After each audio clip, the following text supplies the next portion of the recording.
and good morning, everyone.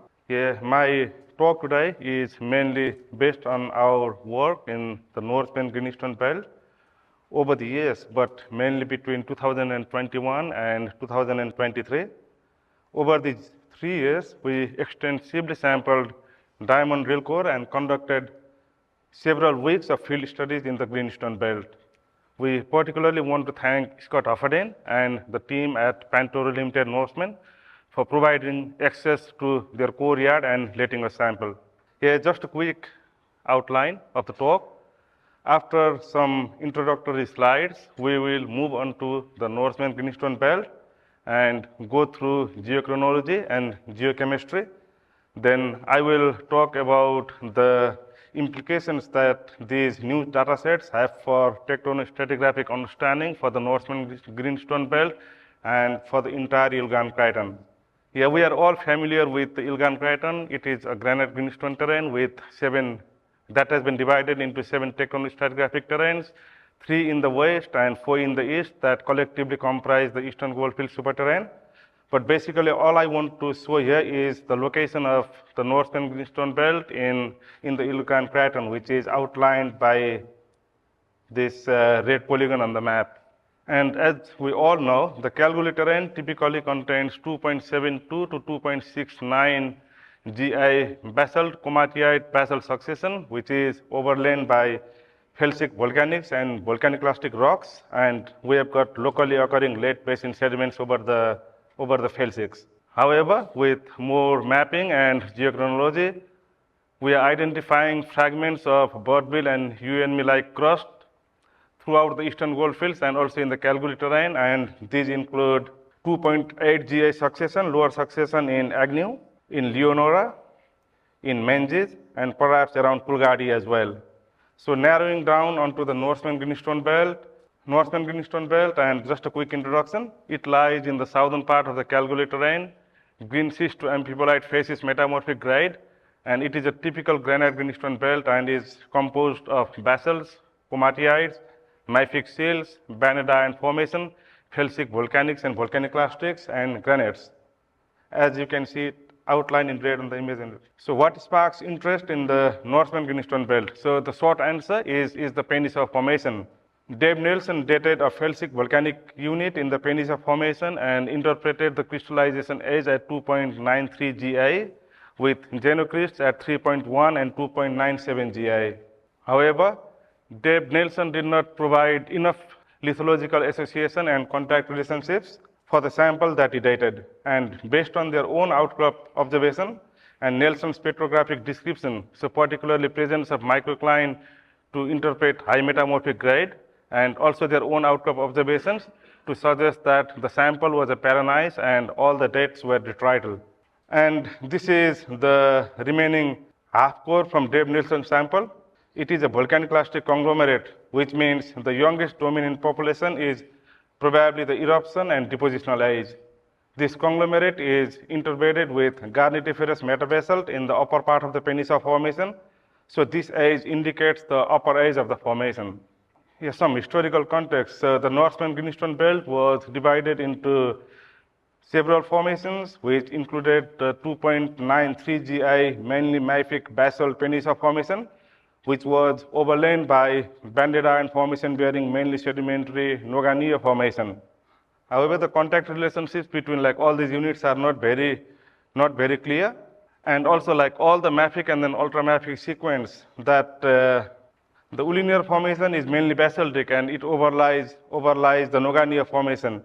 And based on a date from mafic sill, which was interpreted to be a feeder dike to higher flows, its age was estimated to be around 2.72 GI. The Ulinar Formation was correlated with Lonan basalt in Kambalda Kalgoorlie belt, and if you go through the literature in published reports and then papers, then all of the mafic, ultramafic sequence, including komatiites and everything, that overlies the Ulinar Formation. So all of this overlies the Nogania Formation. So all of this was included under the Ulinar Formation. Yeah, and in the composite stratigraphic section in Barley et al., komatiites and the overlying basalt was put under the Mount Cook Formation. And the GSWA as well, in our previous solid geology interpretation of the Norseman greenstone belt, that was published in 2017 assigned komatiites and overlying basalts in the Mount Cook Formation. Here, so basically, based on the available geochronological data, there is a 200 million years of time gap between the Peninsula and Ulinia formations. The sedimentary and beef-bearing Nogania formation sits between basaltic Ulinia and Peninsula formations. However, the contact relationships are not exposed and they're not very well described in the literature either, with conflicting accounts. And also, can the entire mafic ultramafic sequence over the Peninsula formation in the Norseman greenstone belt be included in just one Ulinia formation? So these were some of the initial issues that we tried to address in the Norseman greenstone belt.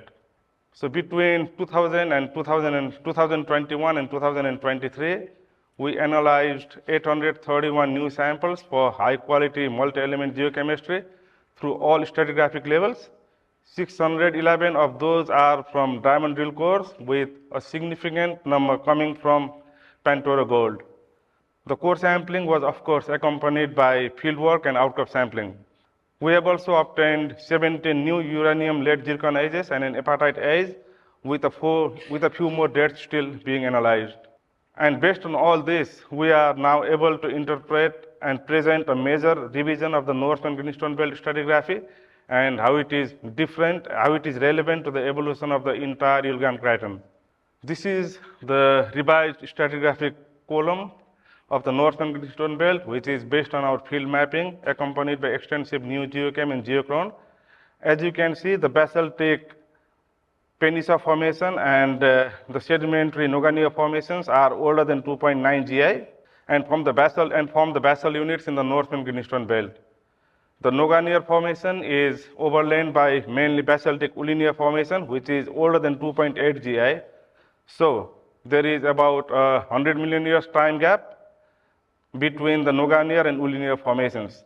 The basaltic Hayes Hill formation and the mafic ultramafic Mount Cook formation overlie the Ulinia formation, so these two units. And they have been grouped under Higgins-Pool subgroup, which represents the Kalgoorlie group in the Norseman greenstone belt. And this is the regional basalt succession. And also there is about a 100 million years time gap between the Ulinia and Hayes Hill formations. Felsic volcanic and volcaniclastic rocks assigned to the Black Flag group overlie the Kalgoorlie group. And also I have indicated approximate geochronology sample locations in this time space plot. So these are the approximate sample locations. So a simplified new geological map of the Norseman greenstone belt. This is the Baldania Dome, and to the west against it is late Persic granitic gneiss, which is about 2.85 GI. The Peninsula, the Nogania, and the Ulinar formations occur to the west of the Baldania Dome. There is pretty much a laterally continuous banded short horizon that separates the Ulinar and then the Hayes Hill formations. The Hayes Hill and Mount Cook formations wrap around the Baldania Dome. The three formations within the Black Flag group, which you can see on the legend here, they are just Norseman time equivalent of the Black Flag group that has been mapped in the Kalgoorlie, Kambalda, Orabanda region. And so this is the Black Flag group. And all the units in pink and purple are granites. This is the Higgins-Bill shear zone. This is the Lake Cavan shear zone, and this is the Jedakota fault, which separates the Norseman greenstone belt from the Albany-Fraser origin. Now I'll go through some of the newly acquired dates from the Norseman greenstone belt in the next few slides. The other dates are just provided in the stratigraphic column. So this sample 245079, is a low strain pod within a shear zone. It's myelonitic metagranite and includes basalt in the Peninsula formation, and its magmatic crystallization age has been interpreted at 2.97 GI, and this is the oldest crystallization that we have got from the Norseman greenstone belt. And this purple box just indicates the approximate sample location in stratigraphy. So this is a felsic volcaniclastic conglomerate. It's interbedded with basalt in the Peninsula formation, and its magmatic crystallization age has been interpreted at 2.941 GI, and it also contains inherited zircons at 3.57 to 2.969 GI. This is a class-supported volcaniclastic breccia in the Nogania Formation. So Nogania Formation is mainly banded iron formation and then sedimentary rocks.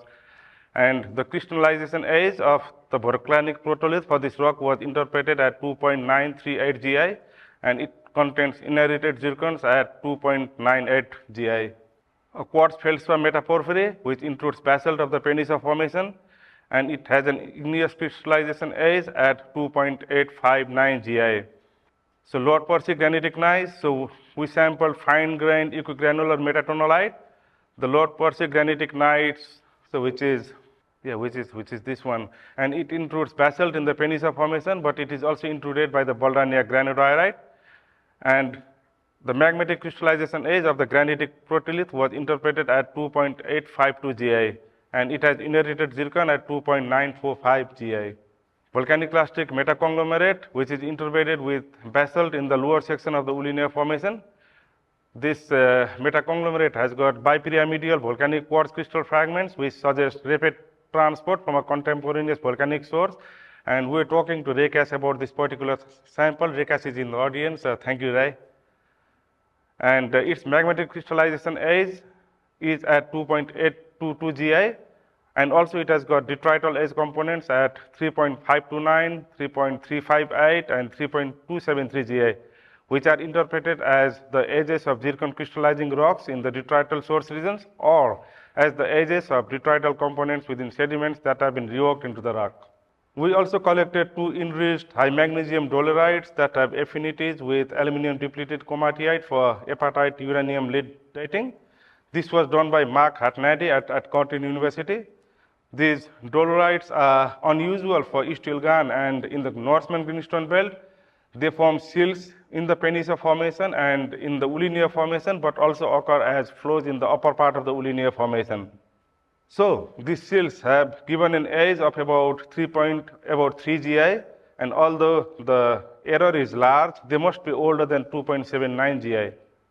And also enriched high magnesium basalts with aluminum depleted komatiite affinity have been recorded in the Gabanintha region within the Murchison supergroup in the UNM terrain, where they have been dated around 2.82 GI. So just to give a little bit of the context, the lower age of the Ulinia Formation, where this unique mafic composition occurs as flows, is also about 2.82 GI. So this map on the right is the new simplified geological map of the Norseman greenstone belt with our newly acquired edges. Anyway, so the basement sequence in the Norseman greenstone belt can be divided into upper and lower. The lower basement sequence comprises the Peninsula and Nogania formations. Lower edge of the Nogania formation is within error from the upper edge of the Peninsula formation, and the upper basement sequence in the Norseman greenstone belt is represented by the Ulinia formation.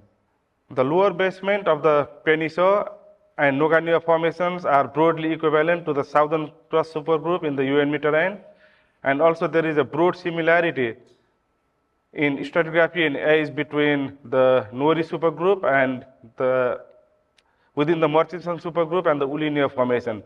Also, there is a 100 million years hiatus between the southern crust and Murchison supergroups in the UNM terrain, which is similar to the time gap between the lower and upper basement sequences in the Norseman greenstone belt. Yes, so some observations and then implications from them. The Peninsula Formation conglomerate has got inherited zircons at 2.97 to 3.57 GI. The oldest granite that includes the Peninsula Formation is about 2.97 GI, and the lower part of the Peninsula Formation is intruded by the Baldania granodiorite, and then the granodiorite preserves some remnants of beef and gabbro. And also the oldest crystallization date from the UNM terrain is 3.27 GI so far. We haven't, and magmatic rocks older than this is only seen in the Naria terrain. So based on these observations, perhaps the lower basement in the Norseman greenstone belt probably is just older than 3 GI. The Naria terrain like basement probably extends all across the Ilkan craton. And also craton-wide geochemical and isotopic data also indicates shared pre-2.73 GI evolution of the Ilgan craton, and this was published by Hugh Smithies in Geology in 2023. The figure on your right is the geochemical barcodes for the Norseman greenstone belt, and this is based on report 226 and geochemical barcoding for the Kalgoorlie-Kambalda region. So basically, the mafic lithologies in Norseman greenstone belt have been divided into 17 geochemical suites, which are reflective of varying degrees of crustal contamination and fractionation. I won't go through all of them in detail, but I will just mention how we think the Norseman greenstone sequence may correlate with the Coolgardie and Kalgoorlie-Kambalda stratigraphies.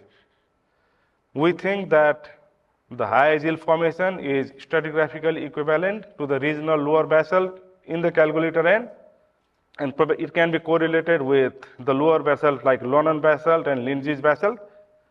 However, the lower part of the high hill formation is although predominated by unfractionated low thorium basalt flows, also there are some moderately fractionated low thorium thoriites in the middle and upper parts of the high hill formation. So there is some difference in geochemistry between these lower basaltic units. And the lower Coolgardie sequence, we don't have a very good control on the date of the sequence, but it includes the Burbanks to the Brilliant formation, and this could be equivalent to the Ulinear formation. There is a significant representation of fractionated low thorium flows in lower Coolgardie, similar to what we have seen in the Ulinear formation. This is a time-space plot for the Norseman Agnew belt based on GSWA 100K mapping so far. I don't think that you guys can see it very well. However, the basement sequence to the regional mafic and ultramafic flows is mostly around 2.8 GS. These are the 2.8 GA sequence. But the 2.9 GA basement is also exposed in the Norseman greenstone belt. I'll leave it here and move on to the next slide. Take home messages. The basal 2.9 GA Penisor Noganier formations and 2.8 GA Ulinear formations in the Norseman greenstone belt are similar to Southern Cross and Murchison supergroups in the UNB terrain and in stratigraphy and AIs.